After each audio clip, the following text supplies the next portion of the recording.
Hi, Belle here. So today is day 5 of VEDA, and as I told you guys, every Saturday is going to be talking about mental health. So I'm going to give a little bit of a warning if it's something that might be triggering to you. Today we're talking about anxiety, so just a fair warning if that's something that affects you and that talking about it might not go well for you, click away now. That being said, I don't want these episodes of VEDA to get just simply dark. I want them to be raw and talking in a real way about mental health, but also giving a little hope to some of the things that I deal with. So, as I said, today we're talking about anxiety, which is something that I deal with, and those of you who know me have probably heard me talk about it. I recently decided to share on my Snapchat an entire day of what it was like, kind of minute to minute, living with an anxiety attack looming over me. The feedback was actually really good from that. It was hard for me to share, but it was very therapeutic. Anyway, let's talk just very generically for a minute. Anxiety, what is it? Anxiety can range from anything that's, hey, I have a giant test tomorrow and I'm freaking out about it, to having panic attacks or anxiety attacks, and kind of everything in between. It depends on the individual, the same as any version of mental health does. Something that you guys will learn about me is that I personally believe that everybody has a mental health status. It's just some people at that moment or that day have a good status and some don't, and some seem to linger in the bad status and others seem to get past things that happen differently. There is no easy answer or definition when it comes to mental health, which is why it's so important to talk about it and to learn about it and hear each individual out on their particular experiences. So for me, one of the ways that I express about my anxiety is, I call it getting floaty. It's kind of a combination of anxiety, panic, and my depersonalization disorder, which we will talk about on a different Saturday. Floatiness is the first thing that happens, which, like I said, is more a part of a depersonalization, but it's when I start to kind of disconnect from the world. It's a very scary feeling when you feel what makes you slipping away and when you're aware that it's going to happen. The anxiety aspect of it comes in when I start to process that that's happening and that I don't want it to happen. I feel out of control and I get panicky about it and I have a panic attack, which usually consists of me crying a lot, me balled up somewhere and feeling completely disconnected from the world and very afraid. Functioning gets very difficult. A lot of times I end up feeling like wherever the space that it starts to happen in is the safest space I can be, and moving out of that feels terrifying. It's really difficult when it's something like when I'm driving, or when I have paid by myself, which is why it's really important to try to find ways to overcome it, because I am a parent and I'm a human being who wants to live a full life. Some of the ways that I have found that sometimes help me is, first of all, not being alone. When I'm alone, it's a lot more difficult. If I have Joey around or people to talk to or things to do, sometimes I can snap myself out of it. That's part of why I have an ESA.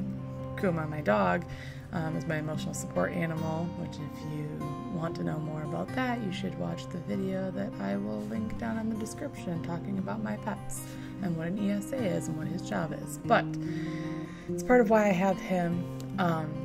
Things like sticking me in the shower or in the bath, having kind of it's going to sound weird, but water or a temperature change suddenly seems to help. A lot of it's about snapping you out of that stuck, panicked anxiety feeling.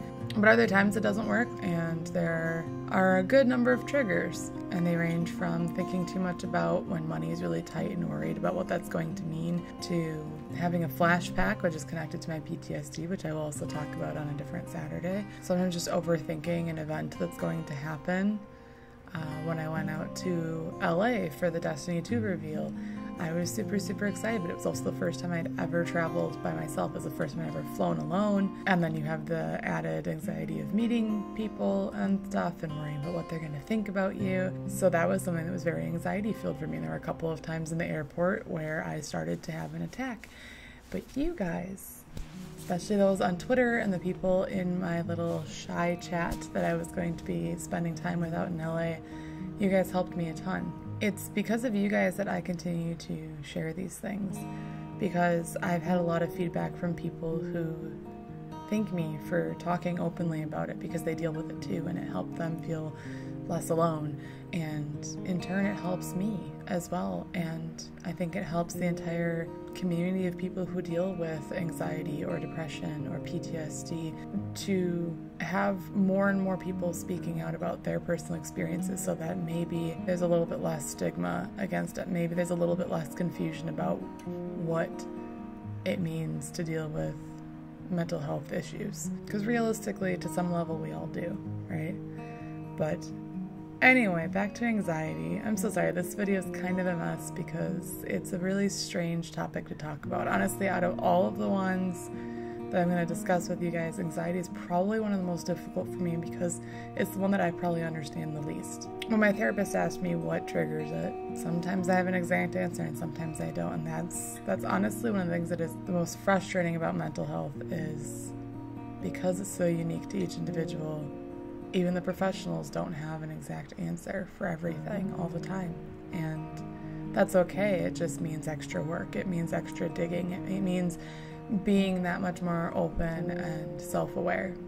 And a lot of times I think that's one of my downfalls, that I'm a little too self-aware. I get too in my head and I think too much. So nighttime tends to be when anxiety hits the most.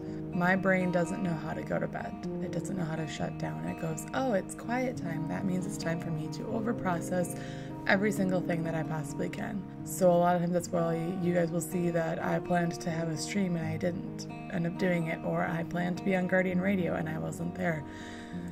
More often than not, it's probably because I had an attack, and I don't always share it because I don't want it to sound like it's an excuse. And how sad is that? That I hide it sometimes because society doesn't accept it. It is something that I'm continuing to work on, and if it's something that you deal with, it's something you can work on too. And I would love to hear things that have worked for you. If you're somebody who deals with anxiety, what has helped you and what triggers it for you? Feel free to share anything you want to in the comments, but no pressure ever to share either. And please make sure the comments are a positive, safe space for people to share. If you have an opinion, I want to hear it. But if you're just going to put people down and be negative, this is not the space for that. If you have any further questions and want to hear me talk more about my anxiety, or you want to hear more examples, let me know, and I'd be happy to do further videos on it later on, maybe a little bit more prepared with more science backup or something. This was supposed to kind of be a little more raw, so it's a little messy, but that's kind of mental health for you. In the description below, you'll also see some links for if you are somebody who deals with anxiety or any other mental health issue and you need help. Check out the links below.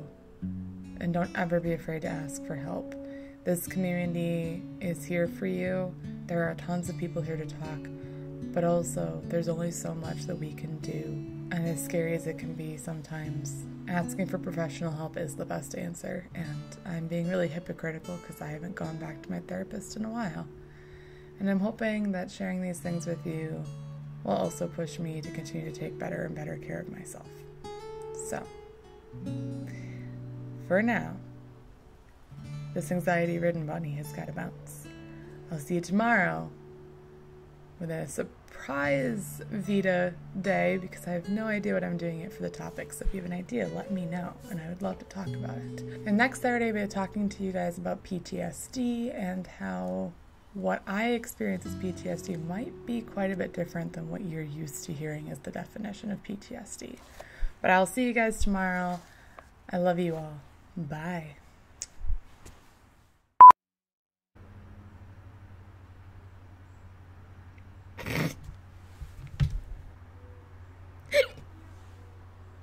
So anxiety is something that I deal with. Anxiety is something that I deal with quite often.